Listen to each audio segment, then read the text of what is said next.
മുണ്ടക്കൈ ചൂരൽമലയിൽ നിന്നാണ് അനീഷും ജയരാജും വാർത്തയുടെ വിശദാംശങ്ങൾ നൽകിക്കൊണ്ടിരിക്കുന്നത്. അതിൽ തന്നെ ഇപ്പോഴത്തെ വീടുകളുടെ അവസ്ഥ എന്താണ് എന്നത് നമ്മൾ പ്രേക്ഷകരുമായി പങ്കുവച്ചിട്ടുണ്ട്. അതോടൊപ്പം ഇനി ഈ ദുരന്തം ഉണ്ടായതിനു ശേഷം സ്വാഭാവികമായും ചില സാങ്കേതികമായ നടപടിക്രമങ്ങളൊക്കെ പൂർത്തിയാക്കേണ്ടതുണ്ട്. അതിലേറ്റവും പ്രധാനപ്പെട്ടത് ഇതുമായി ബന്ധപ്പെട്ട ഒരു അന്തിമ പട്ടിക, ഈ ദുരന്തവുമായി ബന്ധപ്പെട്ട വിവരങ്ങൾ ഉൾപ്പെടുന്ന ഒരു അന്തിമ പട്ടിക തയ്യാറാക്കേണ്ടതുണ്ട്. അത് സർക്കാരിൻ്റെ ഉത്തരവാദിത്തം ആണ്, ഭരണകൂടത്തിൻ്റെ ഉത്തരവാദിത്തമാണ്. ഇതാ നോക്കൂ, ഈ ദുരന്തം ഉണ്ടായിട്ട് 2 വർഷം പിന്നിടുകയാണ്. ഒരു ജനത ഒന്നടങ്കം അവർക്ക് വേണ്ടി അകമിഴിഞ്ഞ് സഹായിച്ചതിൻ്റെ ഇന്നലകൾ നമുക്ക് മുന്നിൽ ഉണ്ട് താനും. അവിടെയാണ് ഈ ദുരന്ത ബാധിതരുടെ പട്ടിക ഇപ്പോഴും പൂർത്തിയായിട്ടില്ല എന്നത് വലിയ വെല്ലുവിളിയായി മാറുന്നത്. നമ്മൾ അതിൻ്റെ തന്നെ മറ്റു വിശദാംശങ്ങളിലേക്ക് പോകുമ്പോൾ, അതായത് 2 വർഷം പിന്നിടുമ്പോൾ ഒരു സമഗ്ര മൈക്രോ പ്ലാൻ തയ്യാറാക്കിയിട്ടുണ്ട്. അത് തദ്ദേശ വകുപ്പാണ് തയ്യാറാക്കിയിട്ടുള്ളത്. അതുപ്രകാരം ഉള്ള ഡേറ്റകൾ ഇപ്രകാരമാണ്. ദുരന്തം ബാധിച്ചത് 1084 കുടുംബങ്ങളെ എന്നതാണ് ഈ സമഗ്ര മൈക്രോ പ്ലാനിൽ പറയുന്നത്. ഈ 1084 കുടുംബങ്ങളിലായി ആകെ 4636 പേർക്ക് ഈ ദുരന്തത്തിൽ ഇരകൾ ആക്കപ്പെടേണ്ടതായി വന്നു.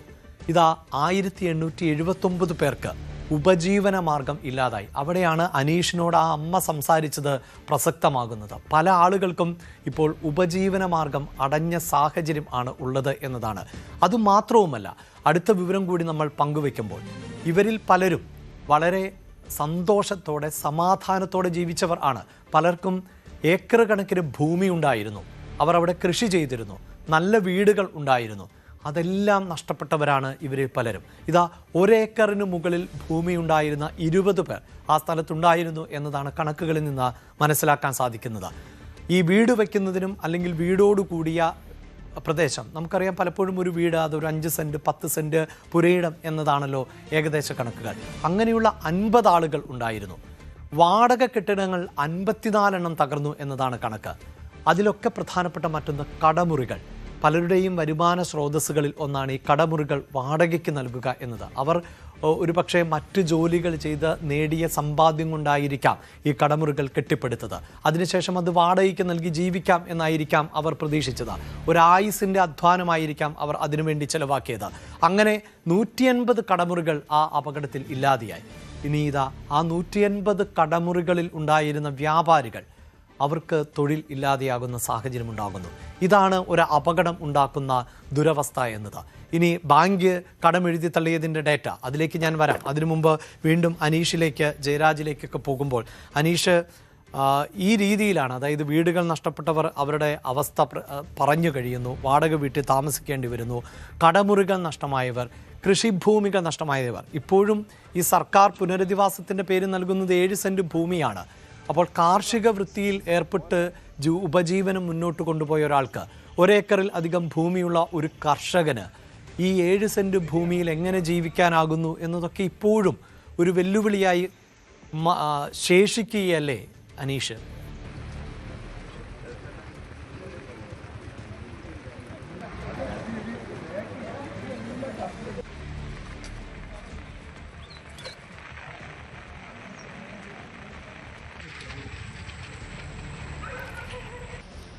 നമ്മൾ ഈ കണക്കുകളിൽ സൂചിപ്പിച്ചത് നിരവധിയായ ആളുകൾ, 1 ഏക്കറിൽ അധികം ഭൂമി ഉണ്ടായിരുന്ന ആളുകൾ, അതോടൊപ്പം തന്നെ 5 സെൻറ്റ് മുതൽ 10 സെൻറ്റ് വരെ ഭൂമി ഉണ്ടായിരുന്ന ആളുകൾ, അവിടെ കെട്ടിടങ്ങൾ വാടകയ്ക്ക് നൽകിയിരുന്ന ആളുകൾ, കടമുറികളിൽ കച്ചവടം നടത്തിയിരുന്ന ആളുകൾ, ഇവരൊക്കെ വലിയ പ്രതിസന്ധിയാണ് നേരിടുന്നത്. അനീഷ്, ഒരു കർഷകനെ സംബന്ധിച്ചിടത്തോളം അവന് ആകെ അറിയാവുന്ന ജോലി ഒരു പക്ഷേ കാർഷിക വൃത്തിയായിരിക്കാം. അങ്ങനെ ഉണ്ടായിരുന്ന കർഷകർക്കുൾപ്പെടെയാണ് ഭൂമി നഷ്ടപ്പെട്ടത്. ഒരു സമയത്തൊക്കെ ഉയർന്നു വന്ന വാദം എന്നത് ഇവർക്ക് പണമായി നൽകി അവർക്ക് ഇഷ്ടപ്പെട്ട ഭൂമി വാങ്ങി അവർ ഉപജീവന മാർഗമൊക്കെ കണ്ടെത്തട്ടെ, അതായിരിക്കില്ലേ ഭേദം എന്ന ചോദ്യമൊക്കെ ഉയർന്നിരുന്നു. 400 കുടുംബങ്ങൾക്ക് അത്രയും തുക നൽകിയാൽ പോരെ എന്നൊക്കെ. ഇപ്പോഴിതാ ഈ 7 സെൻറ്റ് ഭൂമിയും ഒരു വീടുമൊക്കെ ലഭിക്കുമ്പോൾ ഇവരുടെ ഉപജീവന മാർഗം എന്ത് എന്നത് ഇപ്പോഴും ഒരു ചോദ്യചിഹ്നമായി ബാക്കി നിൽക്കുകയാണ്.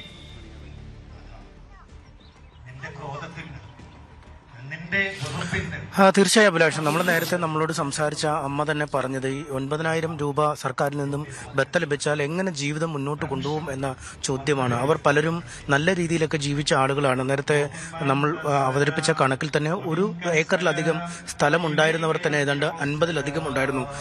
ഉണ്ടക്കൈ ചൂരൽമല ഭാഗമൊക്കെ സാധാരണഗതിയിൽ കർഷകർ, ഇടത്തരം കർഷകർ ഈ വ്യവസായം ചെയ്ത് ജീവിക്കുന്നതോടൊപ്പം ഈ കച്ചവടക്കാർ എന്ന രീതിയിലൊക്കെയായിരുന്നു. അത് കടമുറികൾ തന്നെ ആ ടൗണിൽ നശിച്ചത് എണ്ണാവുന്നതിനപ്പുറമാണ്.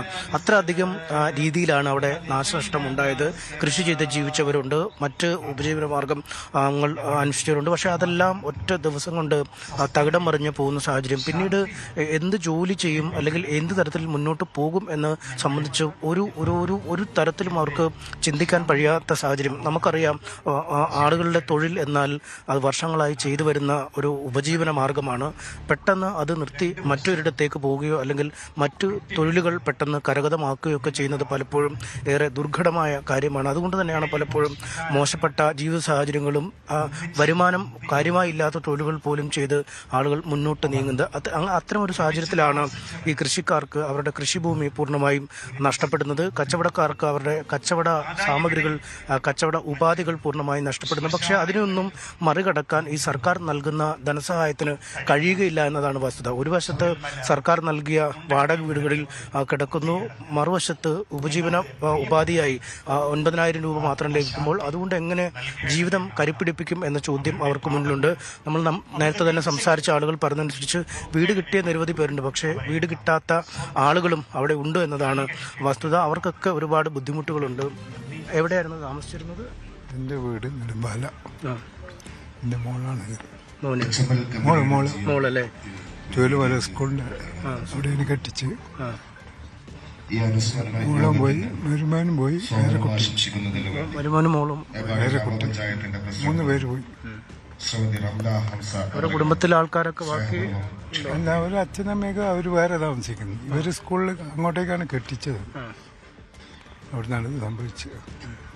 2 മോനുണ്ടായിരുന്നു. മൂത്ത മോൻ 2 ദിവസം മുന്നേ ചെന്നൈയിൽ പഠിക്കാൻ പോയി. അവര് വേറെ സ്ഥലത്തായിരുന്നു അല്ലേ? അതെ,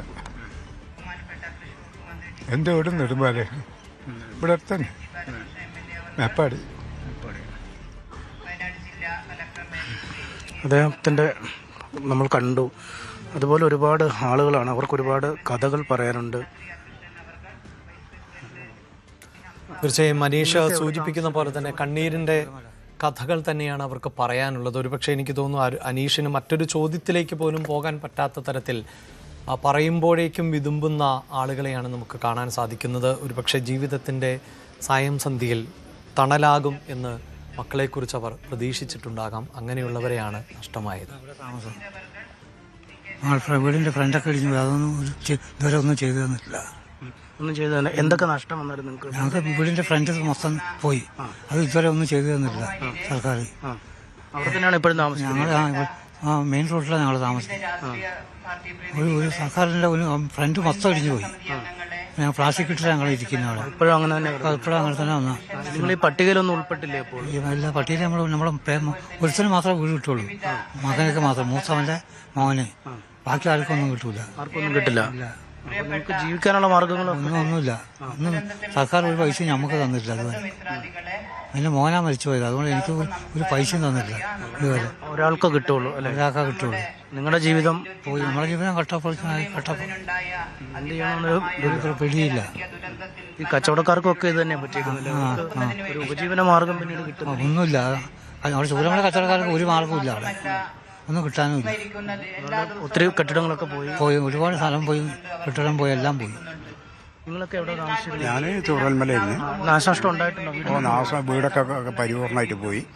ഞങ്ങൾക്ക് അവിടുന്ന് രാത്രി ഒരു ഏറക്ക് പോകണം തോന്നി, അങ്ങനെ ഞങ്ങൾ പോകുന്നതാണ്. പക്ഷെ ഞങ്ങൾ രാത്രി അവിടെ കിടക്കുകയെങ്കിൽ ഞങ്ങൾ ഉണ്ടാവില്ല, പോയിട്ടുണ്ടാവും. എന്തോ ഒരു ദൈവാധീനം കൊണ്ട് ഞങ്ങൾ രക്ഷപ്പെട്ടാണ്. അവിടുന്ന് രാത്രി പോന്നിട്ട് മകളെ വീട്ടിലവിടെ കൂടി. ഇപ്പോൾ ടൗൺഷിപ്പിൽ വീട് കിട്ടിയിട്ടുണ്ട്. ഫസ്റ്റ് 15 നമ്പർ വീടാണ് കിട്ടിയിട്ടുള്ളത്. പടം 3 മാസമായി 3 മാസം ജോലി എന്താ ചെയ്യുന്നത്? ഞാൻ ചായക്കടയിൽ ചായ വാരുന്ന ഒരാളായിരുന്നു. പിന്നെ ഇത് പോയിന്റ് ദിവസം പിന്നെ ഒരു ജോലിക്ക് ഇതുവരെ പോയിട്ടില്ല. ഇനി കൽപ്പറ്റ പോയിട്ട് എന്തെങ്കിലും ജോലിക്ക് ഏർപ്പെടണം എന്നുള്ളൊരു കാഴ്ചപ്പാടാണ് ഇല്ലേ. ആളായിട്ടൊരു അനിശ്ചിതത്വമായിരുന്നു, എന്ത് ചെയ്യണം എന്നറിയാം. എന്നും അതെ ഒരു പിടുത്തം കിട്ടുന്നില്ല. പിന്നെ ഭാര്യ പിന്നെ നേരത്തെ അവള് കുഴഞ്ഞു വീണ് മരിച്ച്. കാരണം ഇത് ദുരന്തം ബാധിച്ചതിന്റെ ശേഷമാണ് അവള് ഇതിന്റെ ഫീലിംഗ് കൊണ്ട് അവൾക്ക് അസുഖം കൂടുതലായി. ഹാർട്ട് അറ്റാക്കിന്റെ അസുഖമായിരുന്നു. പിന്നെ മകനൊരു 5-6 കൊല്ലം മുന്നേ ഹാർട്ട് അറ്റാക്ക് ആയിട്ട് അവൻ മരിച്ച്. പിന്നെ ഇപ്പൊ ഞാൻ ഒറ്റക്കുള്ളൂ, ഞാനും മകന്റെ കുട്ടികളുടെ ഒപ്പം അങ്ങനെ കഴിഞ്ഞു പോകുന്നുണ്ട്. അതാണ് നേരത്തെ അച്ഛൻ പറഞ്ഞതുപോലെ മകൻ മരിച്ചു, ഒരു കുടുംബത്തിന് വീട് കൂടി. പക്ഷേ ഇവരുടെയൊക്കെ ജീവിതം ഇപ്പോഴും വഴിമുട്ടി നിൽക്കുകയാണ്. വീട് പൂർണ്ണമായും നശിച്ചു പോയിരുന്നു, പക്ഷേ ജീവനോപാധികളൊന്നും ബാക്കിയായില്ല. എങ്ങനെ മുന്നോട്ട് ജീവിതം തള്ളി നീക്കുമെന്ന ആശങ്ക. നമ്മൾ കണ്ട മറ്റു പലരെയും പോലെ രേഖപ്പെടുത്തുന്ന ഒരു വയോധികനായ ആളെയാണ് നമ്മൾ കണ്ടത്. ഇത് തന്നെയാണ് പൊതുവികാരം. വീടുകൾ പലർക്കും കിട്ടിയെന്ന് പറയുമ്പോഴും തീർച്ചയായും മനീഷ് സൂചിപ്പിക്കുന്ന പോലെ തന്നെ നമ്മൾ ആ വിവരങ്ങൾ തന്നെയാണ് പ്രേക്ഷകരുമായി തന്നെ പങ്കുവെക്കുന്നത്. ഈ ദുരന്ത സാഹചര്യത്തിൽ അവരുടെ കുടുംബങ്ങൾ എങ്ങനെയാണ് അതിജീവിക്കുക, ഇപ്പോഴും താമസ സൗകര്യങ്ങൾ കൃത്യമായി അവർക്ക് ലഭിച്ചിട്ടുണ്ടോ, അതോടൊപ്പം തന്നെ ഈ ദുരന്തബാധിതരുടെ ഒരു അന്തിമ പട്ടിക ആയിട്ടുണ്ടോ, ഒപ്പം ഈ കടമുറികൾ ഉൾപ്പെടെ നഷ്ടപ്പെട്ടവർക്ക് ഒരു വരുമാന മാർഗത്തിലേക്ക് തിരികെ എത്താൻ പറ്റിയിട്ടുണ്ടോ, ഇതിനെല്ലാം ഉത്തരം ഇല്ല എന്ന് തന്നെയാണ്. അതെല്ലാം പാതി വഴിയിൽ എന്ന് തന്നെയാണ് നമുക്ക് അവരുടെ പ്രതികരണങ്ങളിൽ നിന്നടക്കം മനസ്സിലാക്കാൻ സാധിക്കുന്നത്. ഇനി